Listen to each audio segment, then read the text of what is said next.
Life, culture and current events from a biblical perspective. 2020 with Neil Johnson on Vision.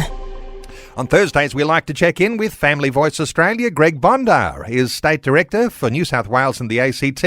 Hey, Greg, welcome back to 2020. Oh, good morning, Neil. Delighted to be here. Greg, let's start some discussion about schools, because there is a move that is called teaching, not preaching, making our schools more secular, and there's a new attack on Christian schools. What's your impression of what's growing? Well, Neil, I'm absolutely appalled by this. I'm looking at a website here from the Teachers Federation, where they have actually released a report by stealth, I should add, that really says they want to have a campaign of teaching, not preaching, making our public schools secular. What they're trying to do, Neil, is they want us to get rid of SRE, Scripture in Schools, school chaplaincy, get rid of that as well, and replace it with some form of other programs that are non-religious in their intent. So what we've got here, Neil, is a real dangerous situation. The public schools are being attacked for having a religious component within their education. Now, Neil, I'm a former school teacher. I started my career off as a teacher. I've got a master's in education. I've got plenty of other degrees in education as well. I know what it's like to be teaching, but this is wrong when the Teachers Federation is now impacting on our schools. They're trying to change and groom kids not to be religious. Now, this is going to be a real issue, not just for public schools, but I suspect all Christian schools as well in the time ahead. Well, you and I talk about secularising issues time to time, Greg, and I've just released my book called Public Christians in a Secular Age, and some hints in there as to how to protect yourself from this secularising. But when it comes to schools, you're even saying that Christian schools are going to be put to the test. It is significant what's going on. Oh, absolutely. You see, Neil, as a strategist, and as I said, I worked for, one of the prime ministers early, was John Howard, as you know. I was very much involved in strategy. And one of the things you do if you want to change public perception, if you want to change public, sentiment, you start with education, because that's where the kids are going to be brainwashed. This is where they're going to be going out to the public arena and saying, religion is no good for you. So the Teachers Federation is doing a strategic step here to make sure that they've even got a report now that's been funded by a study grant. And Neil, this is really saying to us what the campaign they're focusing on is to make religion in schools a negative, impact. And in other words, irrespective of gender, they want the language to delegitimise Christian education, scripture, chaplaincy or whatever. Now, this is a real threat, and it's going to be something that we as Christians are going to have to make a stand on, because we can't let the Teachers Federation in New South Wales, and it'll go to the other states as well, get this campaign off the ground, because it will have dire impact for all mums and dads who've got children, grandchildren at schools today.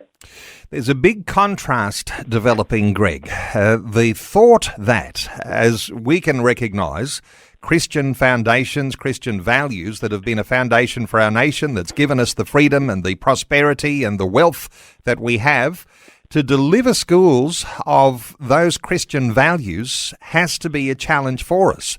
And it's even to the point where those opponents of our Christianity in schools are framing the way we talk about our Christianity as a threat to the schools. And it starts with SRE, it starts with watering down chaplaincy. There's some big things that need to be defended. Absolutely, Neil. And you know what, this is what really upsets me, not only as a Christian, but as a mum, as a granddad now, but Neil, how come it's okay to have LGBTIQA woke ideology taught to our kids, tell them that, gender is fluid and all that rubbish, and yet we take away our Judeo-Christian foundations And the Teachers Federation is saying, no, we want to make schools secular. Well, if you want to make them secular, then let's not have all of this ideology that that's being sprouted around and changing the minds of young children growing up and really trying to influence them to be something that they're not, Neil. So, look, we've got to make a stand here. And it's going to be one of those things, what we ought to anticipate is when there is non-conformity to the woke agenda, Greg, then the threats that loom over Christian schools may well come into, whatever tax status they have before the government, and all sorts of provision that comes and funding and all of those things that are certainly the rights of every child to an education in Australia. But those sorts of things start to get used as a threat. Oh, absolutely. This is what's happening, Neil. And, I'm surprised that, this has been done by stealth. It's going to be introduced. It'll go out to all the schools, and the report is peppered with references to extremism and suggesting, Neil, that religion should not be allowed in schools. Neil, this is not on. And I'm certainly going to make this a campaign, as far as I'm concerned, here in New South Wales, because it will have impact for the other states as well in the years and months ahead.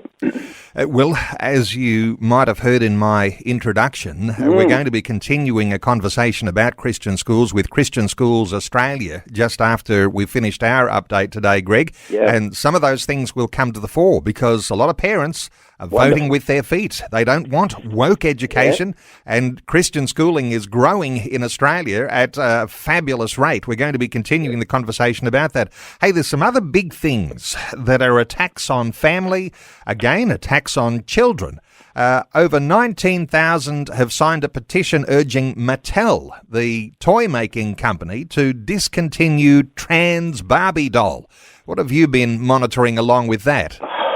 Well, Neil, this came across my desk. As you know, I'm a granddad. I've got a lovely 2-year-old Daisy. She's wonderful. I don't know, I never thought I'd be like this, Neil, but I am. I love my granddaughter. And the next minute, Neil, I get this thing. Mattel are now having a trans Barbie doll. Neil, what they're doing is, they are now issuing dolls that are transgender in looks, they're cross-dressed and what have you. Our children, Neil, are being groomed by a toy manufacturer. Parents need to deal with the confusion these kids are going to experience, whether it's at school or at shopping, when they look at the dolls up there on the shelves of various outlets. Neil, this is a real danger because what they're doing here is, I think they're creating a doll that's glorifying LGBTIQA, trans, and ignoring biological sex. This is a real issue for us because, I don't want my granddaughter picking up a doll and she says, what's this? So, Neil, we've got to make a step. I'm asking all mum and dads to, write to Mattel, tell them we don't want this Barbie rubbish imposed on our children because, quite frankly, dolls should be made for playtime, not for ideology, Neil.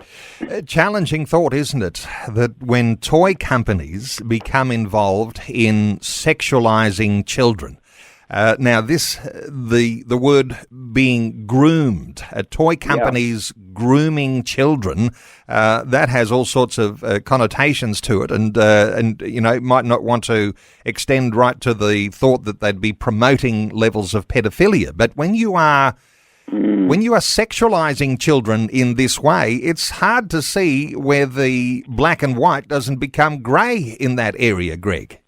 Yeah, absolutely. Neil, it is a form of grooming.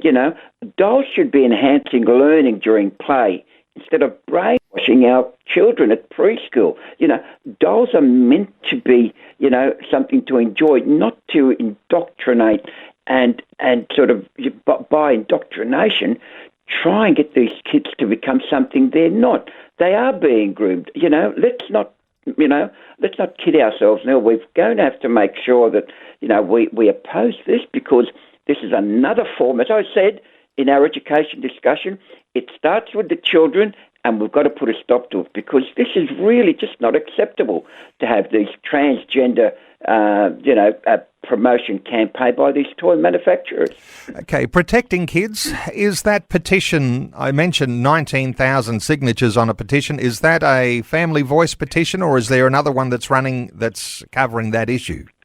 No, it's actually another campaign, a petition. I'll be looking at having one as soon as I make further inquiries as to when the doll here will be released, or if it's actually on the shelves now before we start the petition, Neil. But absolutely, we're not going to let toy manufacturers get away with this. God created children to be playing with male or female type dolls, not with transgender ideology dolls, All right, so listeners might like to check in on the Family Voice website later today to see if there is a link to that petition. Hey, church attendance, it appears that it has recovered. Let's end on a good story here. The COVID slump, of course, sent things downwards, but now there's an upward trajectory according to some research from the National Church Life Survey. What have you been monitoring along here? Yeah, Neil, this is interesting results. I'm going to sort of put my chin out here a bit. I'm a bit sceptical about this survey, but I'm not going to question the National Church Life Survey. I think it's wonderful if it's actually statistically correct. But I suspect that the attendance has increased, and what they're saying is that the survey conducted in November 21, Neil, it showed that there was an attendance from 18% in 2016 up to 22% in 2019. Now, that means that, that's just pre-COVID. Now, at the COVID period in 2020, attendance actually dropped by 16%. And then we go back to 21, we found that 1 in 5 Australians, around about 21%, reported attending religious services frequently. Now, Neil, I suspect, I could be wrong, but as you know, there are no atheists in a foxhole. Maybe people started to attend church because they were worried about, the impacts of COVID, death, mortality or whatever. So that could be a reason why they have attended.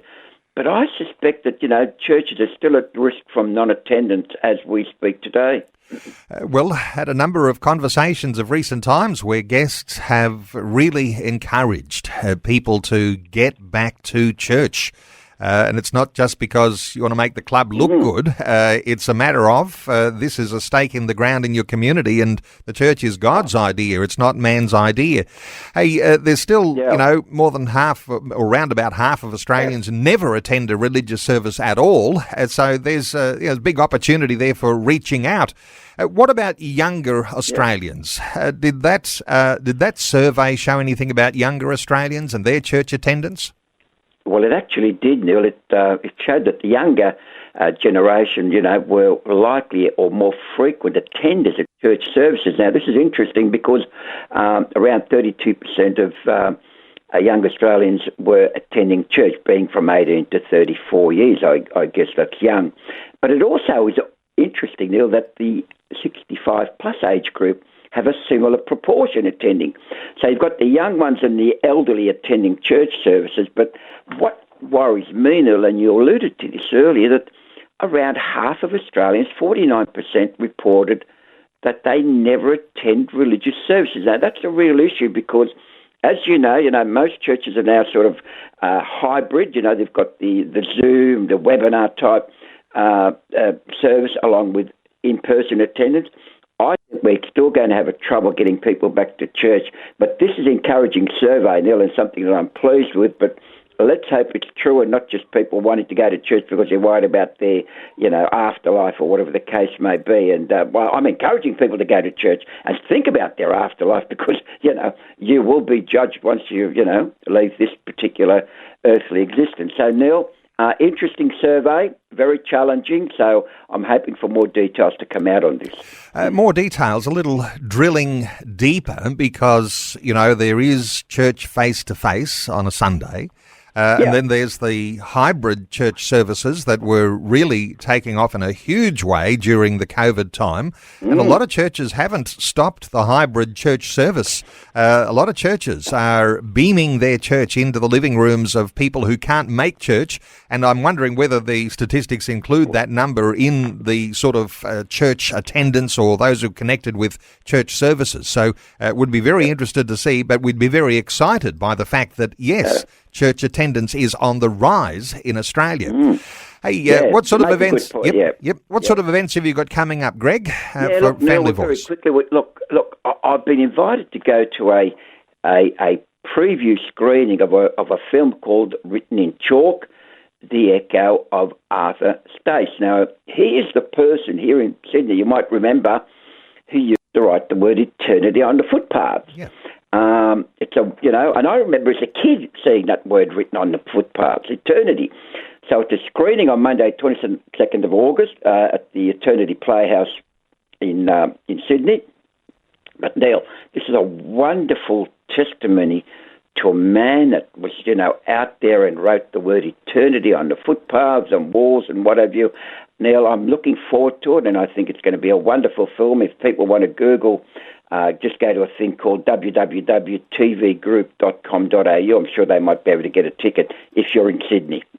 Well, Arthur Stace is one of our national historic heroes in Australia, and for listeners, you might remember when the turn of the millennium happened, 1999 to the year 2000, it was the word eternity that was emblazoned across the Sydney Harbour Bridge for all the world to see. So writing humbly, the word eternity on footpaths eventually was seen by the world, and Arthur Stace, an amazing story. Hey, so that screening coming up the 22nd of August, Eternity Playhouse Theatre, the Old Burton Street Baptist Tabernacle.